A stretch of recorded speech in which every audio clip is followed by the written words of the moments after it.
Passion is the name of the game.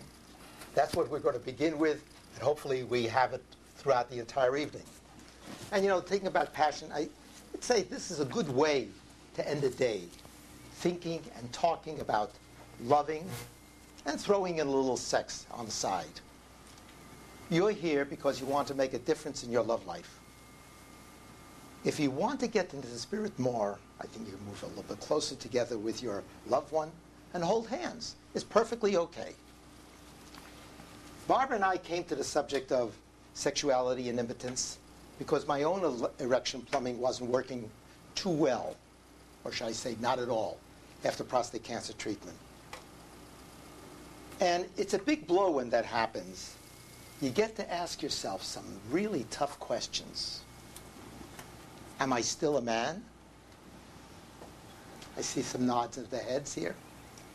What does it mean to be a man?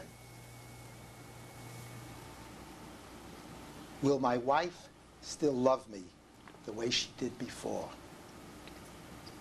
With Barbara's help, I did a lot of soul searching. Together we figured out one major thing.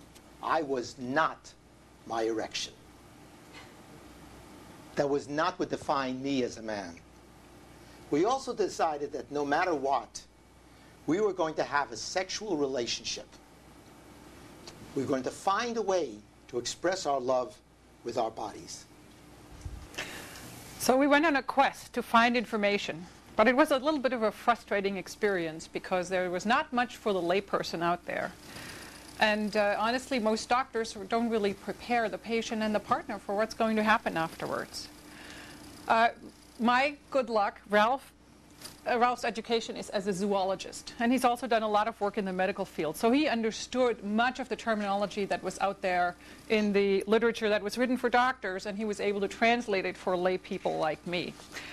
And as we were working on this issue of erectile dysfunction together, we found that the old way of thinking about loving didn't really work for us anymore.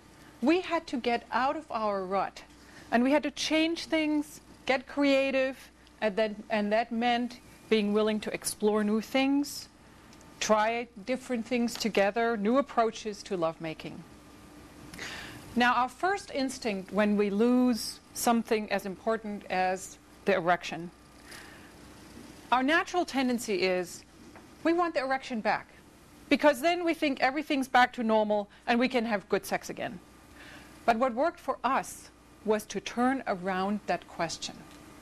Not how can we get the erection back, but how can we have good sex with or without an erection?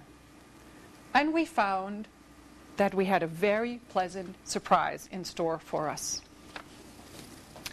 When we were young, we didn't know what could befall us some later year. Blood pressure problems, sexual dysfunction, cancer, you name it, oh dear. Que sera, sera, whatever would be is here. The future is now, my dear. Que sera, sera. How we will deal with our fate, that is a choice we make of our own. Take every challenge, meet it head on, or grouse, complain, and groan. If we make the choice of working with what we've got, we'll be pleasantly surprised. We can do quite a lot. With or without the medications, with or without the machinations, we can have great sex, orgasms, pleasure, and show our love beyond measure. That is what can be. And if you don't believe me, just try it and you will see how great loving can be.